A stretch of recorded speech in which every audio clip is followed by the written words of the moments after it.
Hey there, everybody. We are showing the League of Extraordinary Trainers Season 10, and this is Week 8 for the Ultra Ball Conference. We are fighting the Columbus Cottonees, headed by River Dragon this week. And for his team, he's got Articuno, Dowblade, Duraludon, there we go, Gardevoir, Munchlax, and Swampert. And I'm bringing in Cryogonal, Xurkitree, Flareon, Pangoro, Vileplume, and Swoobat. So Pangoro, along with Cryogonal, are actually two Pokemon I swapped out last week. Well, the week before then, technically, because then they were valid last week. This is Pangoro's first battle, and I decided to slap a Choice Scarf on him, most likely to try and catch the Gardevoir off balance. But anyways, with that, let's go ahead and get this show on the road. So I will warn you guys ahead, I will be skipping a small portion of this video because it's a set of repeatable mechanics between both me and my opponent. And the situation was whichever one of us swapped out first was probably going to lose the momentum. So neither one of us decided to do that. At least that's what I thought. So when we get to that, you guys will notice a skip in the video on that one at least. But who are we deciding to start off with this time? Ooh, looks like we're starting off with Vileplume. Probably because we are expecting Swampert. Or at the very least, we can probably get rid of somebody's item. If it's that. Alright, and there's our opponent. So let's go ahead and get this sorted out.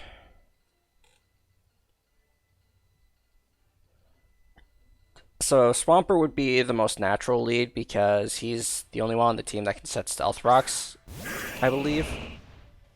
Dowblade might be able to, but I don't know if that's actually something Dowblade likes doing usually. But it looks like we predicted correctly. Swampert's out first. Which, I mean, he's not going to stay in with Swampert. If he stays in on Vileplume with Swampert, even if it has Ice Punch, that he loses the Swampert right then and there. So, and it's too early in the game for something like that. So, predicting the switch, we're going to hit Corrosive Gas. And he does switch, but he does it via Flip Turn. We Effect Spore and get him to sleep.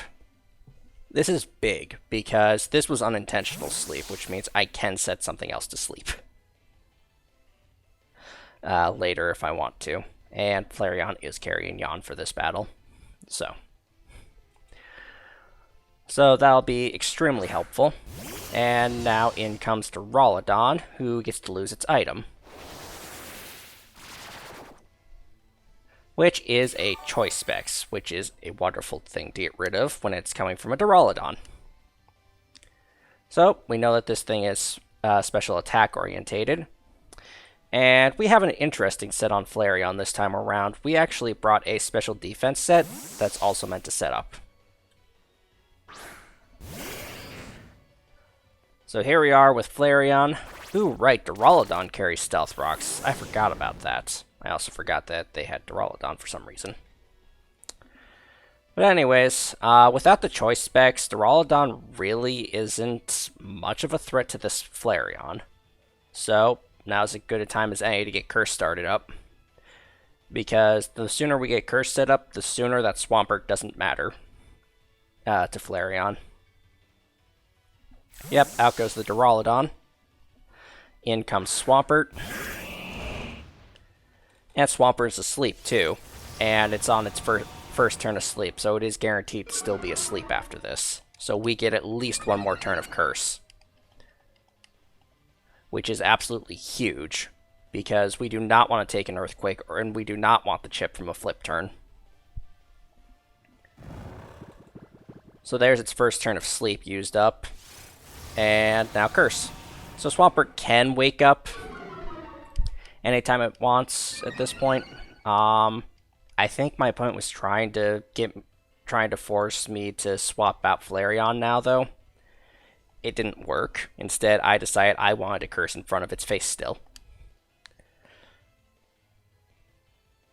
And Swampert is still asleep. So that's 2 turns of sleep, which is wonderful for me. It gives me a chance to just get all set up like this. So now I've got Wish coming, and I've got 2 curses, so that should let me live even an Earthquake, I believe. And now we're going to see how much damage a Fire Fang does. And that's 3 turns of sleep on the Swampert. That is absolutely huge for me. It helps a great deal. And we saw even with Fire Fang being resisted, it still did a ton of damage. We also know that Swampert is actually waking up this turn. So we can either... So we have the freedom to do what we want here. And it looks like we're going to hit Yawn just to put it back to sleep again.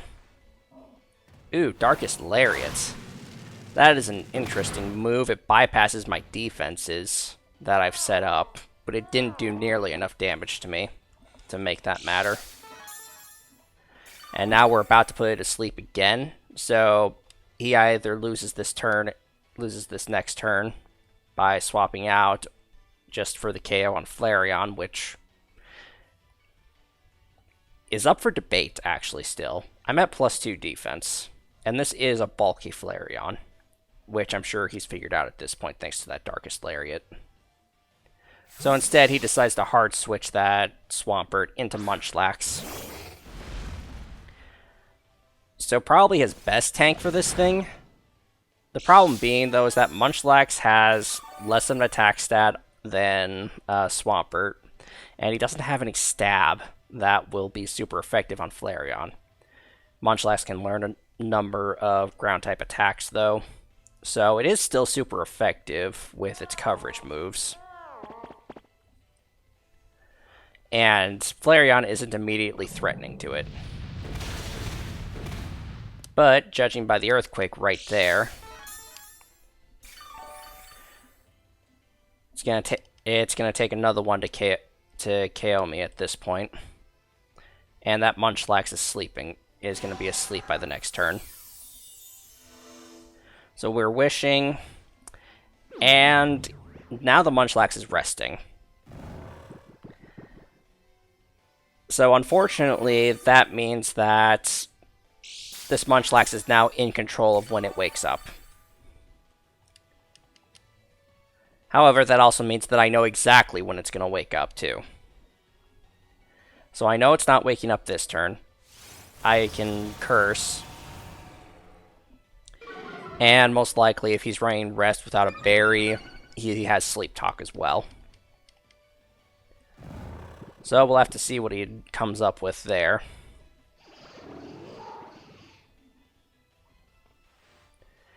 And here comes the Earthquake again.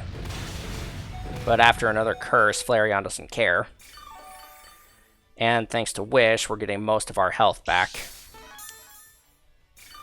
And this is the part I was mentioning earlier where this match kind of goes back and forth. It is revealed after a little bit that this Munchlax is actually carrying Body Slam as well. It does eventually paralyze my Flareon, which only drags this out even more. But eventually I do get up to +6 defense and physical attack. So we're going to go ahead and skip ahead to the end point of this stalemate, because one of us has to make a move. So I finally get Yawn off at a good point. I'm at full health. And now, because he's going to follow the pattern of resting to avoid the random sleep turns, so now he's in control of when he wakes up. But because I'm at +6, I've got nothing else to do but attack him. And because I'm slower than him, he rests before I do, which means he has to waste 1 turn to rest. He's got another turn to sleep, and then another turn of sleep after that. And we do more than 1/3 of his health with Fire Fang now. So barring paralysis, which is what our main problem was, trying to KO this thing, we win this stalemate finally.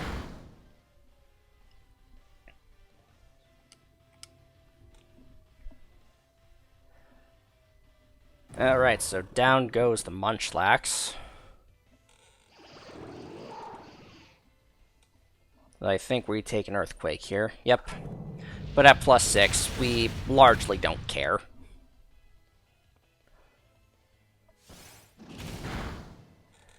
And now that we're at +6, Flareon is capable of destroying just about everybody else that's left on his team. The issue being, though, we're paralyzed, and we're slow. So,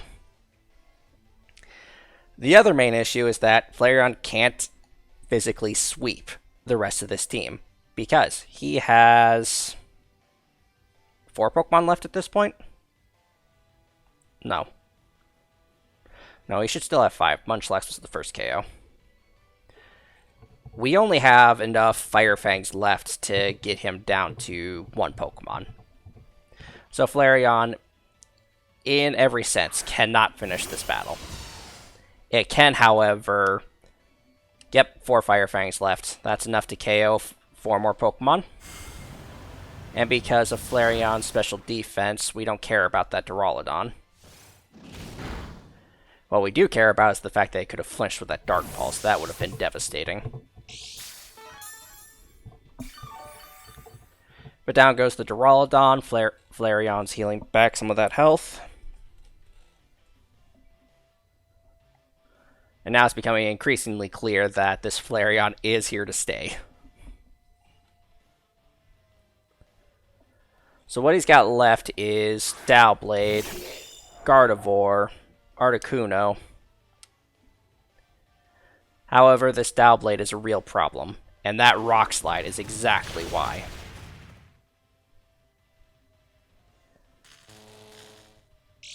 So now we are going for Paraflinch strategies. Which, unfortunately, is a problem, because 25% chance to paralyze or 30% chance to flinch. Those are all terrible. The one plus side to this is that, thanks to Dowblade's no guard, Fire Fang will not miss on this thing. And at +6, even through the Evilite that this thing probably has, we're still going to KO this thing. At least that is my prediction on that one. And we finally got off a wish. Because, you know, now we kind of need it instead of trying to KO this thing with Fire Fang.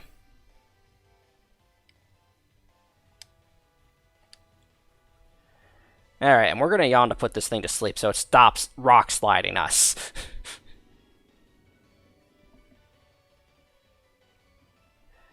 Because that's kind of the name of the game here for the Dowblade.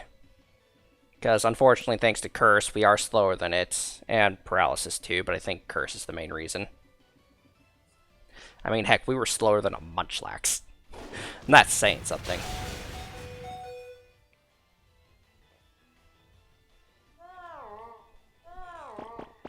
Alright, yawn! But we get our wish to come true. We get leftovers. And now it's just one turn to deal with this Dowblade. We just have to take one more hit from this Dowblade. Now kind of trying to figure out what we have left. If I KO this thing right now, I would be at only half health to deal with the rest of the team.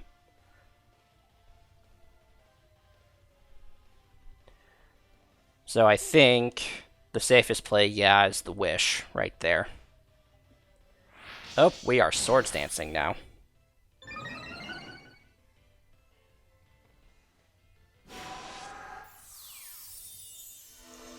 But we got our Wish off.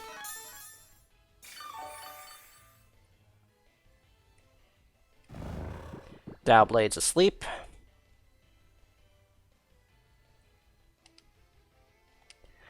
And now time to start destroying everything. Or be paralyzed. Yeah, not great. And second turn wake up of that. And Flareon flinched. It should be noted that between the probably 20 or so attacks that Munchlax actually got off on Flareon, not a single one of them were crits. So, I don't know. I don't think it's really balanced out considering how much I'm getting paralyzed, both with the Munchlax and here. But at the same time, it's like, a lot of luck this battle and a lot not of it.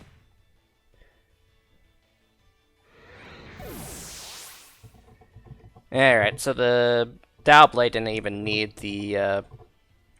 a crit in order to KO Flareon, which is unfortunate.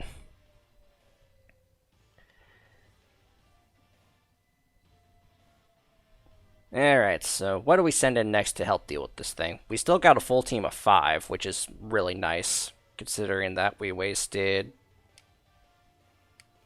2 of their Pokemon, so we're still a Pokemon ahead of them. But now we got Vileplume coming out. Most likely my strategy here is just going to be to Corrosive Gas and get rid of that Evilite.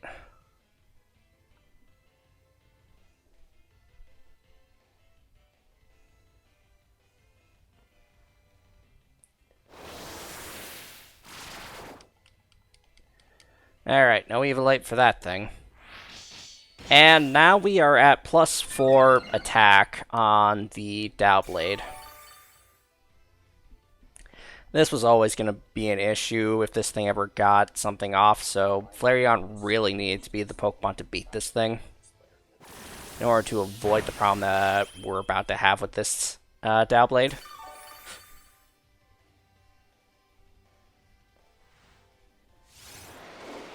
And there's the Night Slash.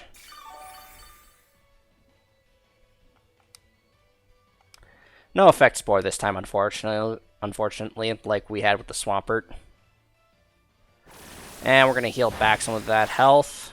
Should be enough to live another Night Slash, thanks to Black Sludge. And then we outspeed it and hopefully KO it. Or we get crit in the face at the worst possible time. But the good thing is that the Dowblade is at a very, very good spot. And you know, hindsight 2020. I have Hypnosis on Xurkitree. And this thing has no guard. I would have put it to sleep.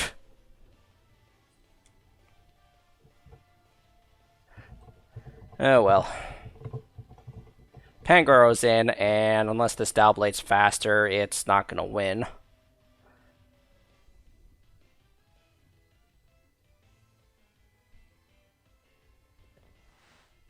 Heck. And he knew that, so he just went for Shadow Sneak to get as much damage as he could. At +4, it's still a sizable amount of damage on Pangoro, who even resists it. But that's alright. We got rid of the priority ghost move on a +4 attack Pokemon. So I'd call that okay.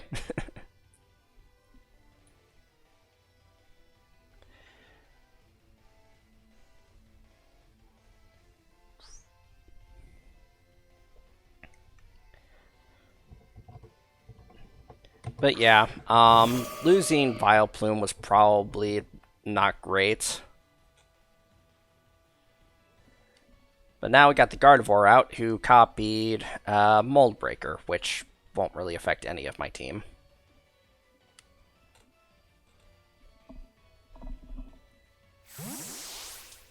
So, Gardevoir obviously being the special attacker, I put in Cryogonal, my special wall, to kind of take this attack. However, Moonblast has a tendency to lower my special attack for some reason, which isn't great for something like this.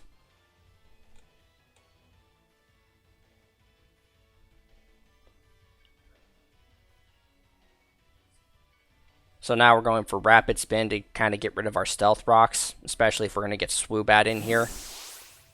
Because Swoobat is not something that we need to be dealing with.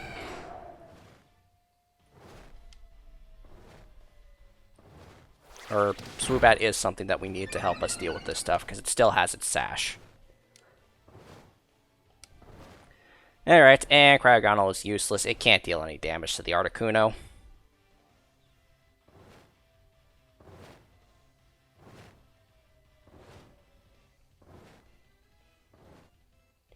I don't have any good way of bringing anything in safely, but Articuno is not great on offensive stats, at least.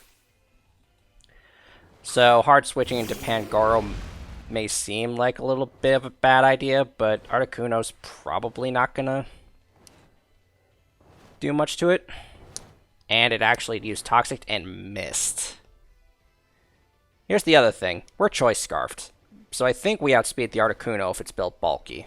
We Rock Slide it, and that should still be a KO, even if it's bulky. Because 4 times weak to Rock is not good. Alright, we took that down. We also revealed that we're Choice Scarf.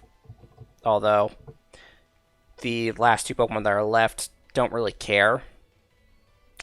Because of something that we'll figure out here in a little bit.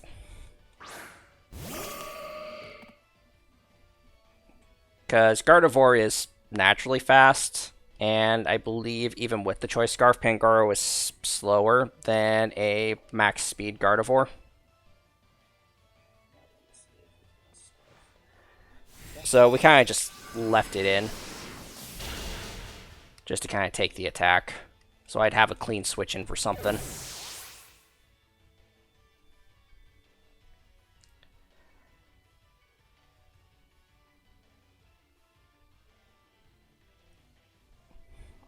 Now we're just deciding on what I want to do next. We bring in Xurkitree.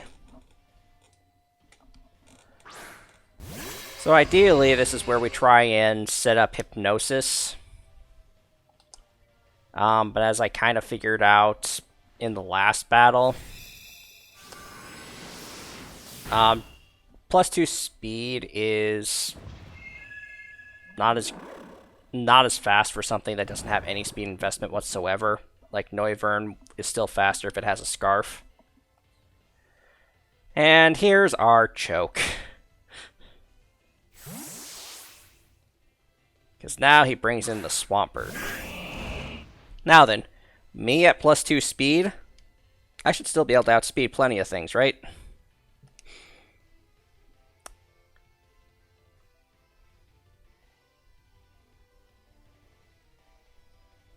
Yeah, turns out the Swampert is Choice Scarfed. And still outspeeds +2 Xurkitree. Granted, this was my bulky Xurkitree. If I had actually put speed investment into the Xurkitree instead, might have worked better. Actually, that wasn't even +2, so I had no idea this thing was Choice Scarfed yet. I also choked here. I should have just Energy Balled this thing.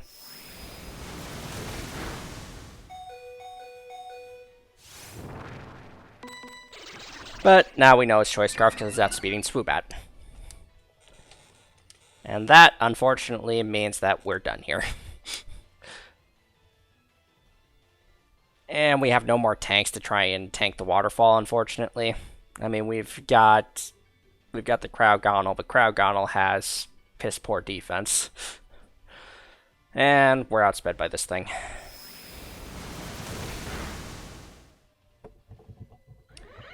So, unfortunately, even when I could have predicted the switch, I was thinking he might. I was also thinking I would still be faster regardless if he swapped. Didn't realize it was a Scarf until now. So, kudos to my opponent for bluffing that entire time with it.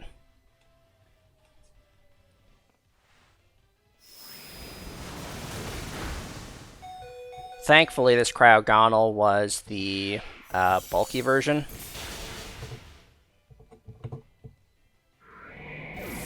So it could actually live one waterfall from a Choice Scarf. Alright.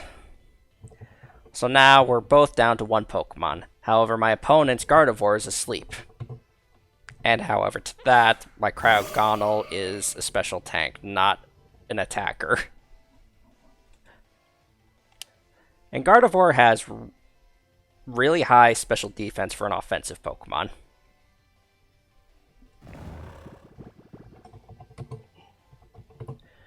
So we've kind of figured out that it's scarfed at this point. So if we can recover past whatever move it's going to use.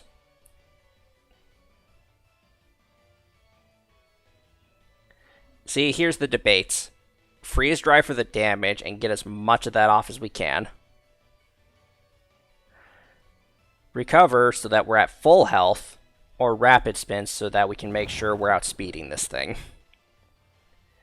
I have decided to go for speed in this battle, thinking that Freeze Dry might be worth some.